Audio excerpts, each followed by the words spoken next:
Welcome to Shift, a college admissions ACT, SAT, and CLT podcast for a changing world. I'm Tyler, the founder of Achievable, and we have affordable ACT, CLT, and SAT courses that include everything you need to ace your exam.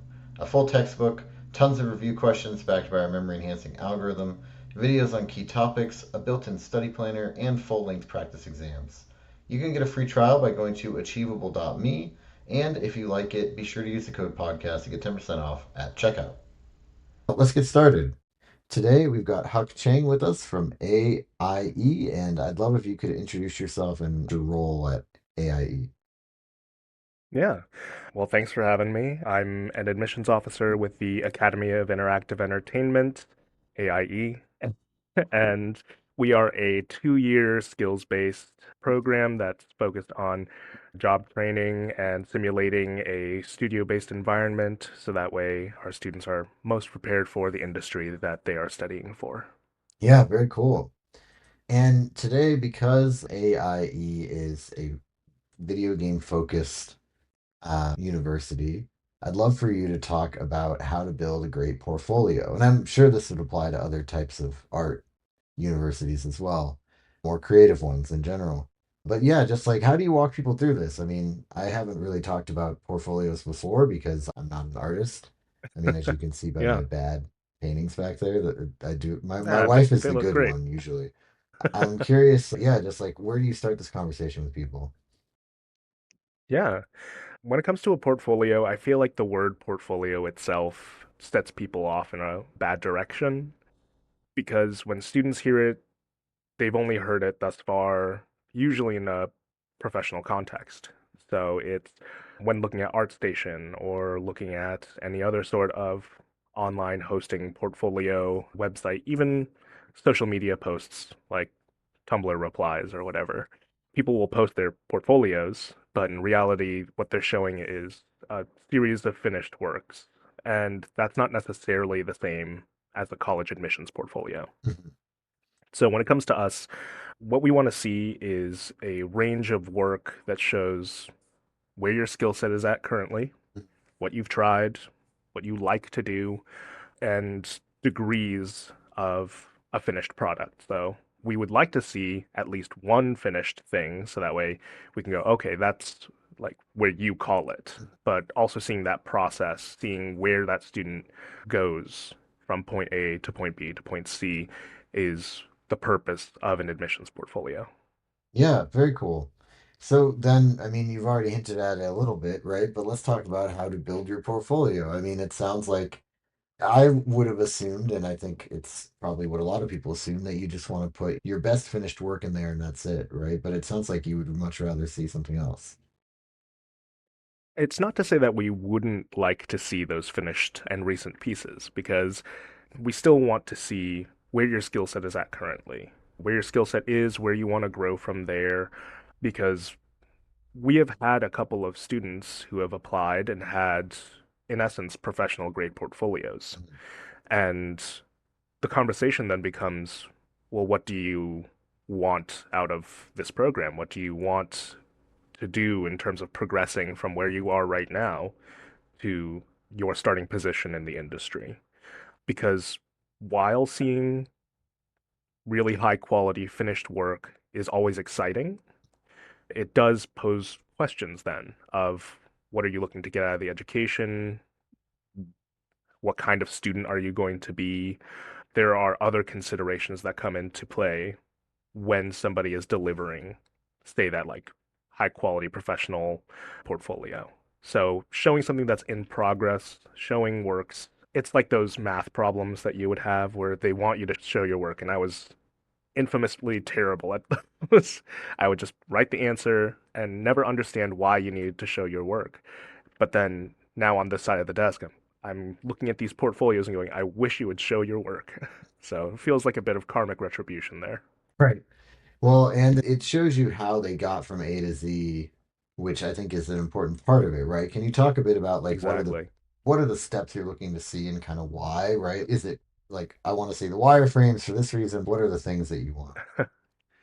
Yeah. I mean, not every student has had access to the softwares or different media. And we try to be considerate to that.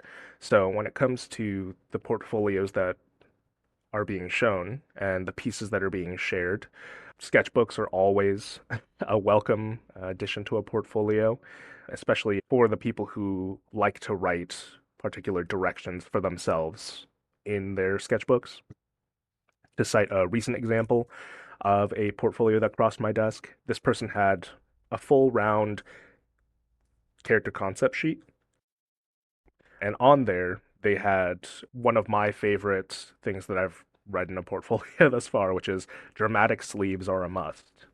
And just looking at a portfolio, you get insights into their thought process, their personality, all of these things that relate to you as a student and relate to you as a prospective student at that school rather than just what kind of art skills are you bringing to the table.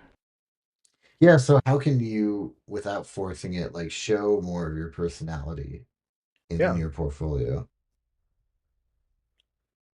While it comes, like, art has so many different methods of expression, so that one is a difficult one to answer. But when citing sketchbook examples, what you choose to doodle or scribble tells as much as what you decide to render to a finished state. So, without forcing it, I would say just sharing even ones that you don't know how to progress further. You have it three quarters completed, but that last quarter is evading you for whatever reason. Even that, just put in pieces that have a story of their own. Not to say this is my OC and this is the backstory of that OC, but these are the challenges that I faced while creating this piece of artwork, and these are the skills that I tried to use in executing that idea. Yeah, and so tell me a bit about also, like you mentioned OC, and I think it's just interesting to talk about kind of like backgrounds, right? So when I say backgrounds, I mean background to a piece of art. So when you are making art, I think a lot of times you're particularly with like character art, or even with like things like landscapes or settings, are envisioning it that way for a reason. And you Hmm. have, things. I don't know, like, again, I'm not an artist, but I don't know if this is like a formal process that everybody does, or if just some people get really into it and they're like, his name is Bob and he has a sword on his back because of this. But like, I'm curious. They absolutely do. Yeah, well, so I'm curious, like, how can you showcase that in the portfolio? Because I feel like the portfolio is usually just kind of focused on the end product, the graphics. Yeah. Again, just any sort of like directional notes are always nice to see. I know people, when they think about portfolios, they think strictly the visual artwork rather than any sort of writing samples. So there's actually a lot of successful portfolios I've seen have either an attached text document or even in the description or name of the file, they'll put like little indicators of, say, you didn't necessarily think that an admissions officer was going to see or note the name of this file. So those have, piqued interest and created more conversations in the admissions interview. But to your point, not everybody has the opportunity to then have a conversation about their portfolio. So any sort of inclusion that you can have, because they're going to be receiving the full portfolio. Any sort of artist statement, any sort of ability to advocate for and talk about your process while submitting that portfolio, I would say is extremely helpful. You mentioned talk about your process while submitting it. When people submit portfolios, is it usually like, please link to your portfolio and then link, or does it come with a place to write about it and kind of like how does that all work? Yeah, so due to the wide variety of portfolio building sites and strategies that people have now, we're pretty flexible in terms of how we receive those portfolios.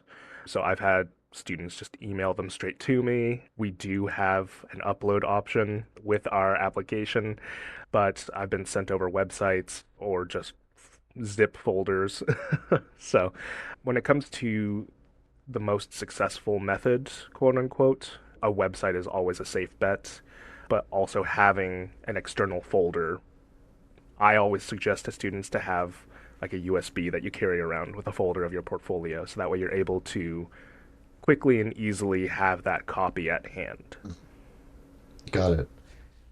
Yeah, and then I guess just to kind of go back to even like just sort of the big picture, right? So what are Sure. like I think within your world, it's probably a lot of like 3D art and like it's either character design, level design, things like that. I'm sure that for different types of art, there's probably like, really good watercolor paintings or whatever it is. But I'm Yeah. curious, do you recommend that people tailor their portfolio to the type of school they're applying to and maybe have different ones for different types of schools if they're applying to multiple? Or do you think that it's actually more interesting to see that they did some watercolor, but now they're doing, 3D art, right? Like, are your thoughts on Hmm. that?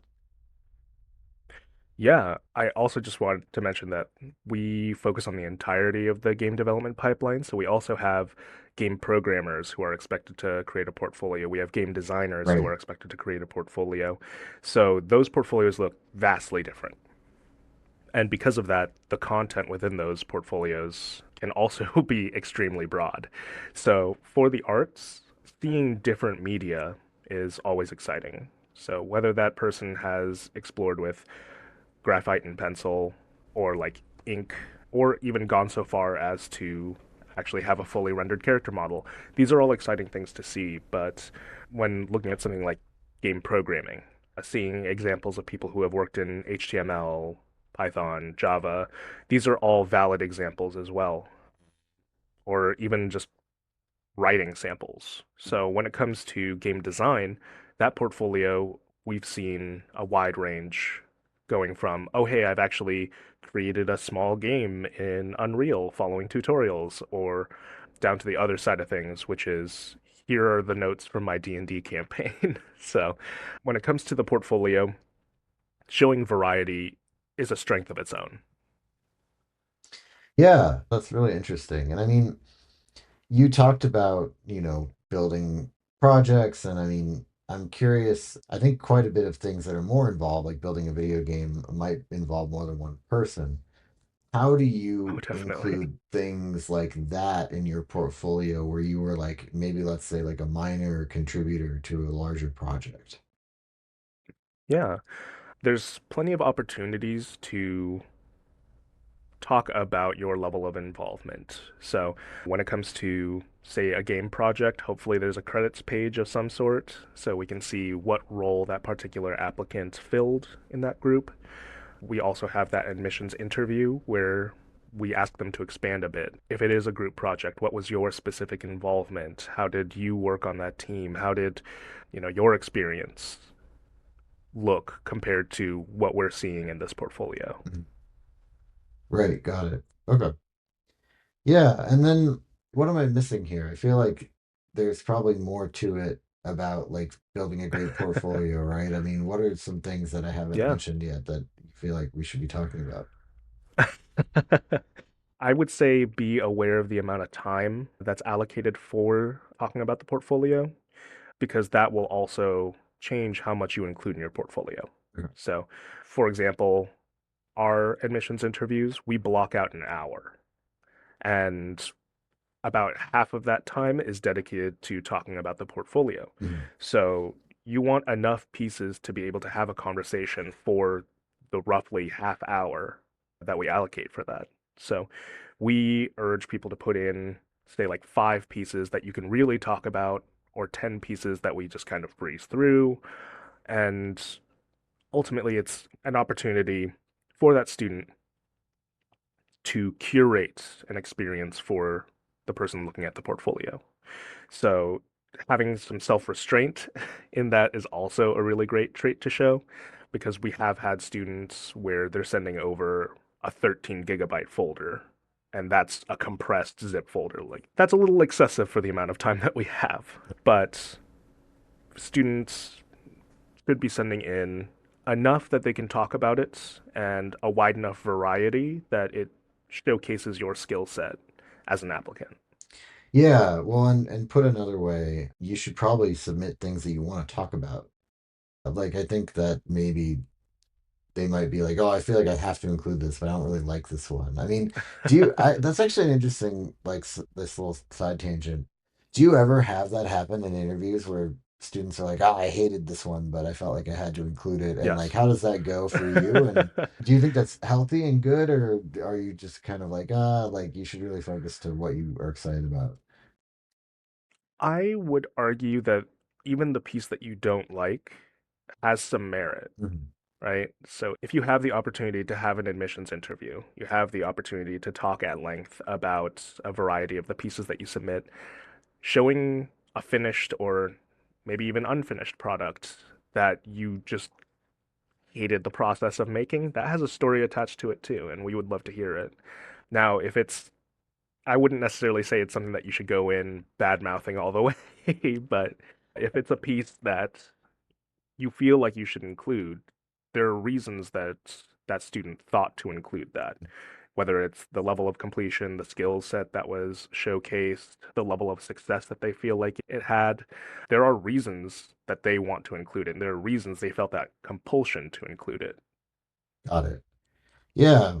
Well, and I feel like there's also reasons like that it shows your growth, I guess, as an artist in that specific moment, or that, it's kind of a broad statement, but like you can overcome adversity in a project. Yes. We've had portfolios where students include their first attempts at, say, like programming, their first like solo Java project. And that is just as valuable to see as the compiled scripts that they're doing at the time of their application. Because not only do we want to see somebody who has a strong skill set coming in, but we want to see that that person is challenging themselves. Because at the end of the day, there are some folks where it comes very easily, very naturally to them. But have they challenged themselves? Have they actually been challenged in order to get to where they are now? And the process of that challenging is far more interesting on the admission side of the table. Got it. Yeah, that's great. Anything else that you feel like we haven't covered yet? I guess it's more of a word of caution Yeah. related to our earlier conversation, but if you are including, say, fan work, I get that question a You mean lot. like Like, oh, like hey, uh if like it's, I drew Sonic the Hedgehog. yeah, here's my Sonic OC. Do not steal. That type of situation, you can absolutely include pieces like that, but as with any sort of suggestion for a portfolio, don't let it take over the portfolio. Don't come into it expecting to only talk about that and only wanting to talk about that. A portfolio is a conversation, and you don't have every opportunity to speak for your portfolio either. Mhm. So you have to let it stand on its own merit. So it should paint a picture of where you've been, where you want to go, the skills you have right now. And if you're able to expound on that by having an interview or by having an accompanying statement, that's great. But at the same time, not every school is going to give you that opportunity. Mhm. So make sure that your portfolio is balanced in such a way that it represents you well. Yeah. Yeah, and I think that it also, you want to show multiple sides of yourself, right? So that Exactly. they can see that you're going to be able to grow and expand as you are Hmm. there, and not just like continue down the one path. I think that's particularly important for an art school, is my guess. Yeah. And I think that that's also just widely applicable when we're just looking at post-secondary education is certainly everybody is coming in with a particular set of experiences and skills, but it's that willingness to learn and to grow and to change that makes for an interesting applicant pretty much across the board. Great. Well, thank you so much. This has been Shift, a college admissions podcast for a changing world, hosted by Tyler from Achievable with Hyuk Chang from AIE.